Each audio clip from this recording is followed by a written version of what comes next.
এরে মুসলমান তোমার বলিয়া রওনা হয়ে গেছে রে রাখাল বাড়ি যাইয়া মাগরিবের নামাজ আদায় করে কান্দে যায় নামাজে বইয়া রব্বুল আলামিন এই প্রতীকটার কত দেরি কথা শোনাইলাম, একটা প্রতিবাদ করে নাই। আর এই লোকটা ইতিপূর্বে কখনো আমি দেখি নাই, এই লোকটার তো কোনোদিন মনোপ্রান্তরে দেখি নাই। নামাজটা পড়িয়া কান্দার বলে আমার আল্লাহ, আমার বুঝি লোকটারে বেশি কথা শোনানো ভালো হয় নাই। ও রব্বুল আলামিন, যদিও সে মুনাফিক হোক, যদিও সে চোর হোক, আমার সঙ্গে তো খারাপ ব্যবহার করে না, আমি কেন তারে গালি দিলাম, আমি তারে কেন মন্দ বললাম? ওর অনুশোচনায় যায় না আমাদের মধ্যে বয়া চোখের পানি ছেড়ে কান্দে, আমাদের ভিতরে কোনো অনুশোচনা নাই। কত বাইরে কষ্ট দিই একবার অনুশোচনা হয় না, কত অন্যায় করি অনুশোচনা হয় না। এবার রাখাল বইয়া বয়া মুসলমান ঈশান নামাজ পর্যন্ত বয়া রইলেন। ঈশান নামাজটা পড়িয়া রাখাল চিন্তা করে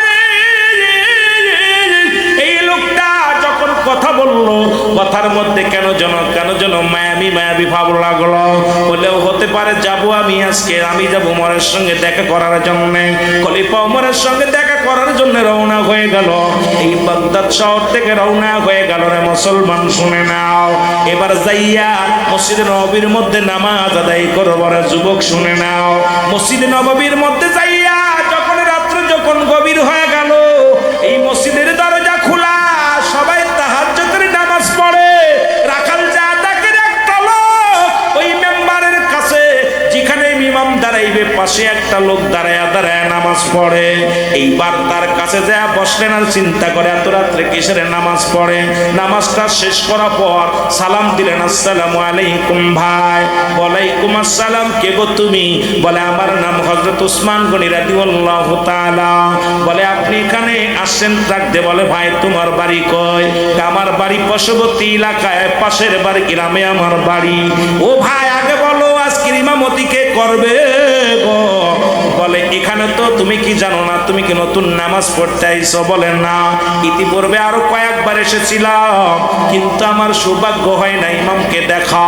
ওরে হযরতে আবু বকর উসমান গনি রাদিয়াল্লাহু তাআলা ডাকতে কয় ভাই, এরে আজকের ঈশা ফাত মাগরিবের নামাজ মুসলমান গো, ওই না ফজরের নামাজের ইমামতি করবে খলিফা হযরত ওমর ফারুক রাদিয়াল্লাহু তাআলা। আমার দেশে যেহেতু 92% মুসলমান, এই 92% মুসলমানদের মধ্যে আজকে এমপি সাহেব, অনেক এমপি আছে মুসলমান জানাজার নিয়ত জানে না, অনেক এমপি আছে 5টা কালেমা পড়তে পারে না, অনেক মন্ত্রী আছে এখনো সূরা কিরাত তারা জানে না রে মুসলমান, সূরা ফাতিহা ঠিক মতো পড়তে পারে না। কেমনে আবার দরবার চালাইবো, কেমনে রাষ্ট্র চালাইবো?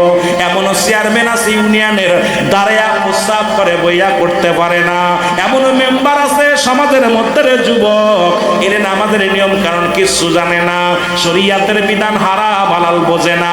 হয়তো অনেকে কষ্ট পাইতে পারেন কথাগুলো শুনলে। আজকে মুসলমান শোনো, আজকে ডিগ্রি অর্জন করছে বিদেশে যাইয়া, ছোট্টবেলা শুনতাম মানুষের মতো মানুষ হইতে হবে, বাবাই বলতো মানুষের মতো মানুষ হইতে হবে, উস্তাদ বলতো মানুষের মতো মানুষ হইতে হবে। আমি চিন্তা করতাম মানুষ তো, আমি তো মানুষ, অমানুষ তো নয়। এখন বুঝি কেন বলতো? আজকে বিদেশে যাইয়া ডিগ্রি আইনিয়া, ডিগ্রি লইয়া যারা মুসলমান, ঘুষ ছাড়া যাদের কলম চলে না, যারা চেয়ারের মধ্যে বইয়া যারা ঘুষ খায়, এই মানুষটা মানুষ হতে পারে না, অমানুষ। জোরে বলেন ঠিক কিনা? বড় বড় ডিগ্রি লাগাইয়া নামের সাথে কি লাভ? ও যুবক, বিদেশ থেকে ডিগ্রি লইয়া ডক্টর হইয়া, এমবিবিএস ডাক্তার হইয়া চেম্বারে বইয়া, ও মুসলমান শুনে নাও, টাকার জন্য যারা অপারেশন থিয়েটারে যায় না, এ মনে রাখবেন এই সমস্ত ডাক্তারগুলো মানুষ হতে পারে না, এরা অমানুষ। সুতরাং এই মানুষগুলো ছোট্টবেলা শুনেছিলাম মানুষের মতো মানুষ হতে হবে। এখন মিলায় দেখেছি বাংলাদেশের মানুষগুলোর মুসলমান, আজকে তেল পাওয়া যায় না, ডিজেল পাওয়া যায় না, পেট্রোল পাওয়া যায় না, অভাব নাই আমার দেশে, অভাব নাই আমার দেশে। কৃষক দুর্নীতিবাজ নয় আমার দেশে মুসলমান, শুনে নাও, আমার দেশে কৃষক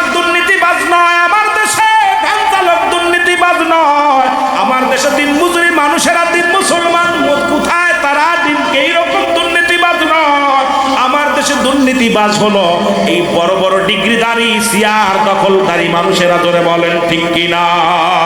আর একটু জোরে জোরে চিল্লায় বলা যাবে না ঠিক কিনা? আইরে ধনী, আইরে ধনী, গর্ব বড় লোকের রক্ত শুষে খায়, প্রতিবেশীর হক বোঝে না। এই কথাগুলো বলতে গেলে অনেকে কষ্ট পায়। ও সরকার কি করবে আর এমপি কি করবে, আমরা কেন সচেতন হই না?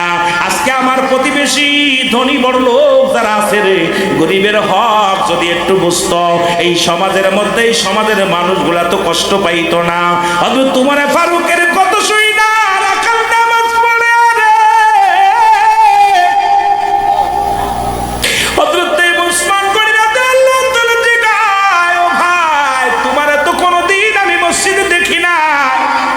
তুমি কি নতুন, তুমি কি সামনের কাতারে বসলা? কয় হুজুর বেয়াদবি মাফ করবেন, আমার ভুল হয়ে গেছে, আমি আজকে শুধু নামাজটা পড়বো আর জীবনেও সামনে আইব না।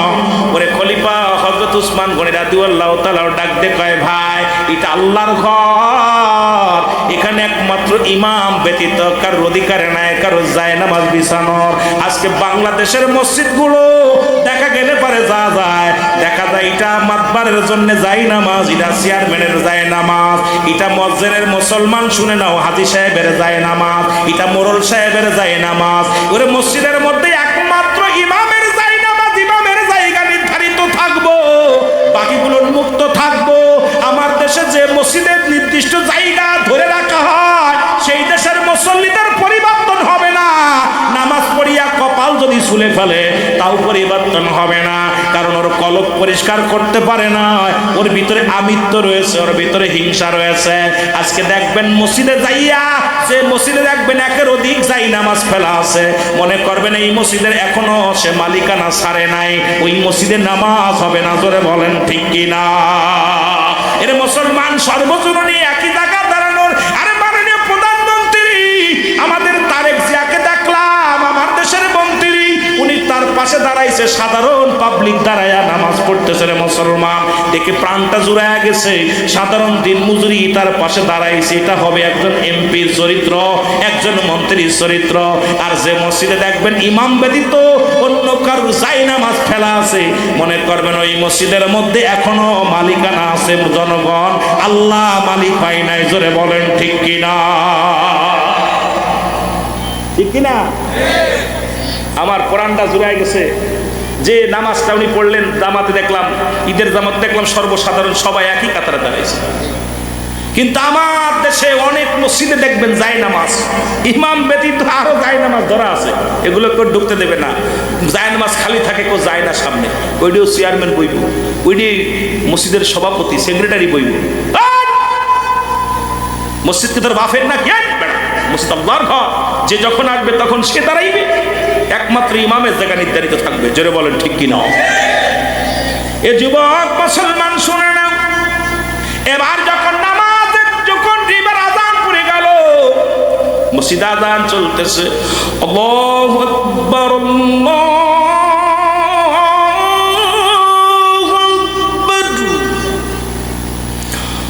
আল্লাহু আকবার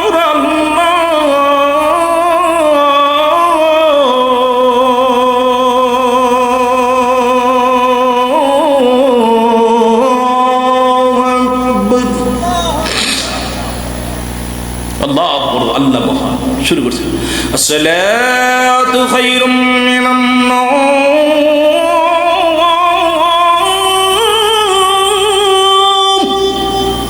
ঘুম থেকে নামাজ, আসসালাতু খায়রুম মিনান নাওম,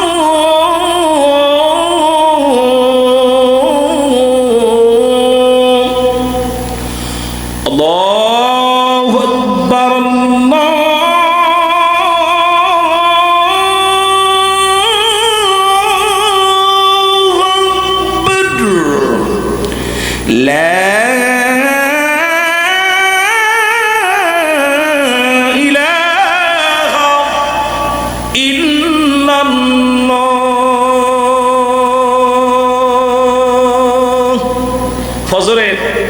ফজরের আযান হয়ে গেছে। হযরত উসমান গনি রাদিয়াল্লাহু তাআলা বলতেছে, ভাই আপনারা যার যার মতো সুন্নাত নামাজ আদায় করেন। সুন্নাত নামাজ পড়া হলো। সুন্নাত নামাজ যখন সময় খলিফা হযরত উমরে ফারুক রওনা হয়ে আসিয়া যায় নামাজের পর যখন চলে গেলেন, সবাই উঠে দাঁড়াইলেন নামাজের জন্য। আর ওই রাখাল ডাক দে বল আল্লাহু আকবার, আল্লাহু আকবার, আল্লাহু আকবার, তিনবার আল্লাহু আকবার বললেন। মুসল্লিরা বলে তুমি আল্লাহু আকবার বলো কেন? বলে কেন বলি, শুনছি হযরত উমরে ফারুক নামাজ আদায় করবে, নামাজ পড়াবে, খলিফা হযরত উমরে ফারুক হবে ইমাম। এখন দেখি একটা চোর একটা মুনাফিক নামাজ পড়াইব। আল্লাহু আকবার বলেন না।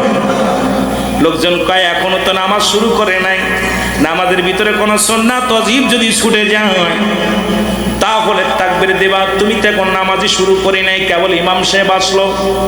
হযরত উমরে ফারুক দেখে বলে আমার ভাইয়েরা, ও মুসল্লি ভাইয়েরা নীরবতা পালন করেন, সমাধান আমি দিব, আমি খলিফা উমর দিব।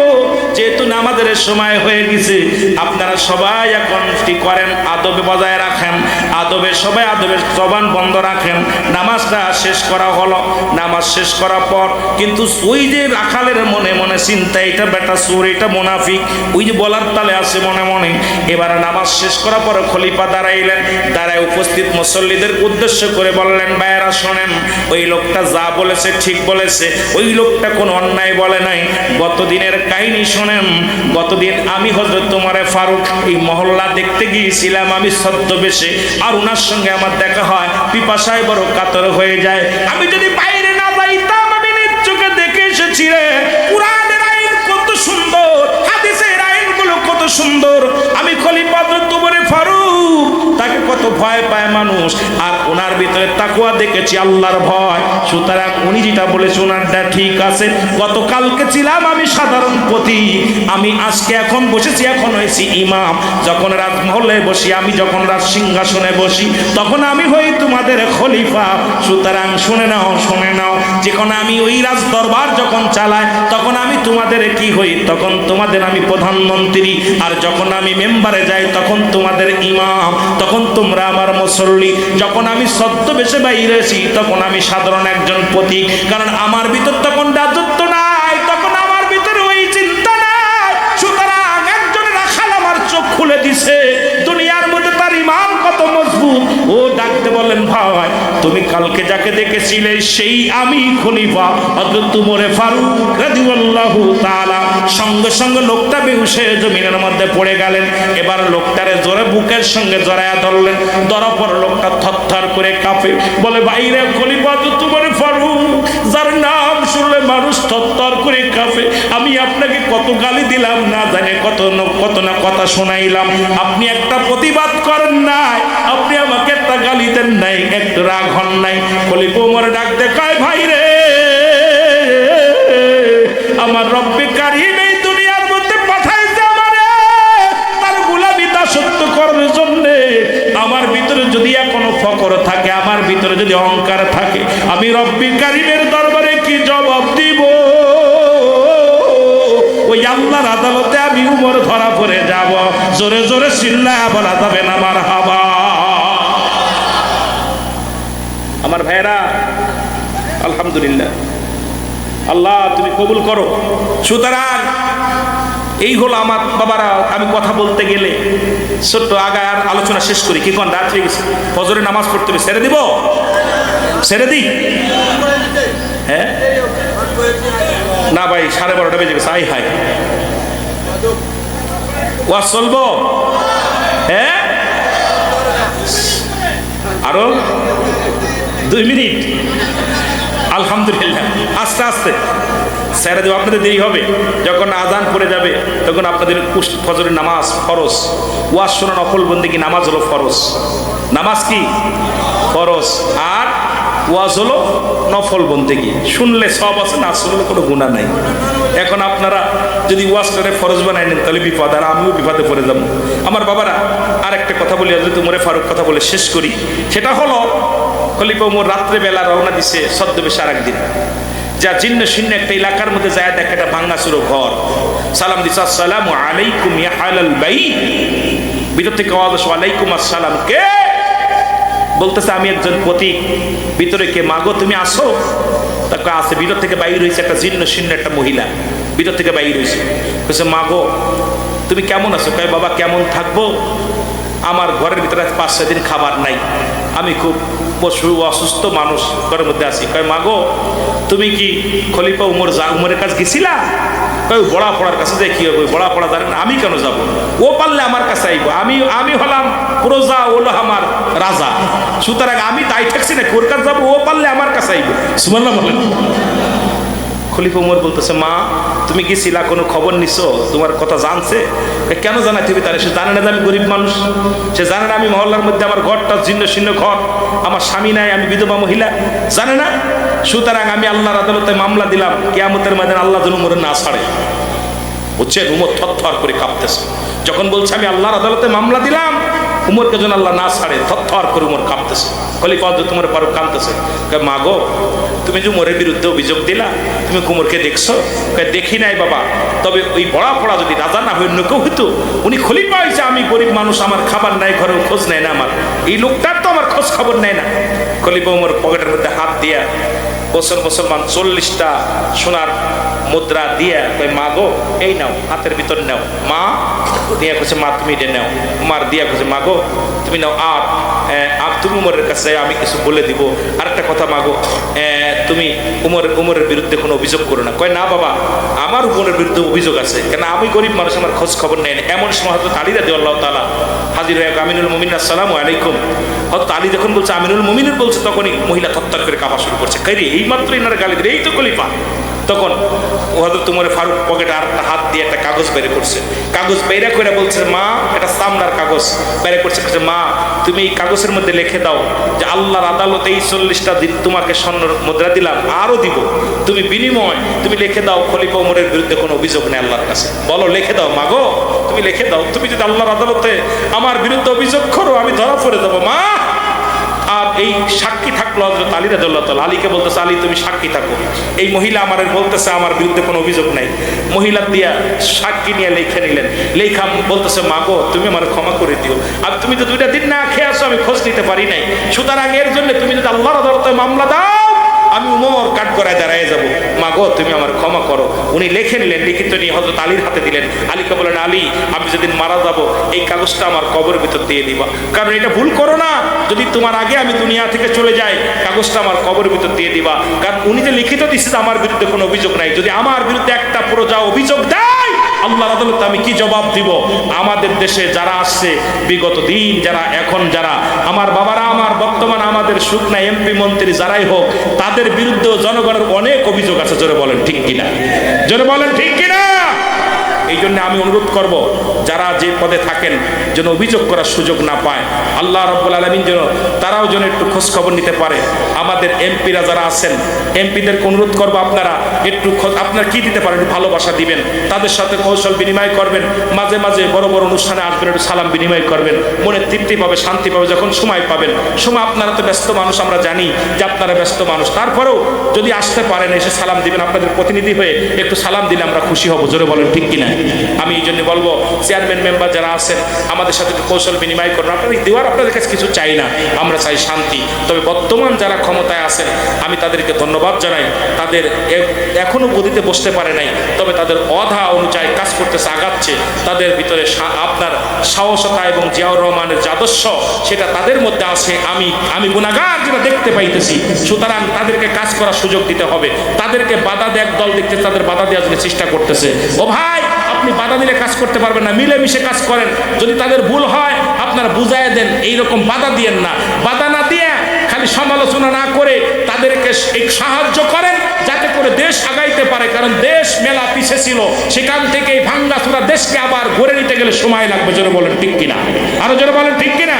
সুতরাং আপনারা যদি বাধা দেন, আমাদের দেখতেছে আমাদের কিছু ভাই আছেন তারা কথায় কথায় বাধা দিতেছেন, না ভাই বাধা দিলে চলবে না, আপনারা 10 মিলে করি কাজ, হারি জিতি না হিলস, আপনারা সবাই মিলে আমরা দেশ গড়ার কাজে শপথ নেব, দেশকে আগাবো, জাতিকে সমাজকে বাঁচাবো, আমরা এক ভাই আর এক ভাইয়ের সুখে দুঃখে পাশে দাঁড়াবো। সরকার আমার দেশ আমারে কি দিল দেখার বিষয় বিষয় না, আমরা দেশকে কি দিলাম সেটা দেখার বিষয়। আমরা সবাই যদি নিত্য প্রয়োজনীয় জিনিসগুলো যা যেটুক যা যা লাগবে সেইটুক যদি ব্যবহার করি, আমাদের দেশে অভাব থাকবে না। কিন্তু যারা বড়লোক আছে তারা যদি আমরা গুদমজাত করে রাখি, তারা যদি আমরা এইরকম যদি আমরা নিজের লাভের জন্য যদি আমরা অধিক মুনাফার লাভের জন্য যদি আমরা চেষ্টা করি, তাহলে গরিবগুলো কষ্ট পাবে, দেশের সুনাম নষ্ট হবে, দেশের সরকারের সুনাম নষ্ট হবে। এই জন্য যারা আপনারা ব্যবসা বাণিজ্য করেন, অনুরোধ করবো আপনাদের কাছে সবাই চিন্তা করবেন, আরেকজনের চিন্তা করবেন। আমার দেশ এমন একটা অবস্থানে চলে গেছে, যদি শোনে যে কালকে সকালে কিয়ামত হবে, রাত্রে জায়নামাজ আর তসবির দাম বেড়ে যাবে। যেটা বলেন ঠিক কি না? এই হলো অবস্থাটা। এই জন্য এগুলো কি সরকার এসে দেখবে? এগুলো আমাদের সচেতন হতে হবে। এই জন্য আমরা জনগণ যারা আছি প্রত্যেকেই সচেতন হওয়ার দরকার আছে কিনা বাবা? যেটা বলেন আছে কিনা? এই জন্য আমরা যেন সচেতন হই। আর প্রশাসনকে ফোন দেবেন যারা এরকম মজুত করে রাখে। বড় বড় তেল দেখবেন অনেকের বাড়ি তেল বেরেল ভরে ভরে ঢেকে রাখছে, মাটি খুঁজে খুঁজে ধরা দেবেন। এরপরে গুদমজাত করে যারা রাখবে প্রশাসনকে ফোন দিয়ে ধরিয়ে দিবেন। কারণ আমার এক ভাই না খেয়ে আছে, আর এক ভাই গুদমজাত করতেছে লাভের জন্য, কিন্তু দেশ কোনভাবে চলবে তাদের ওই চিন্তা নাই। তাদের চিন্তা কোনভাবে ধনী হবে এই চিন্তা। এই জন্য আমাদেরকে সবাইকে সচেতন হওয়া লাগবে। জোরে বলেন ঠিক কিনা? এসেছেন যত নবী সকলের ইমাম, সালাম তোমায় গো নবী, হাজারো সালাম নবী সা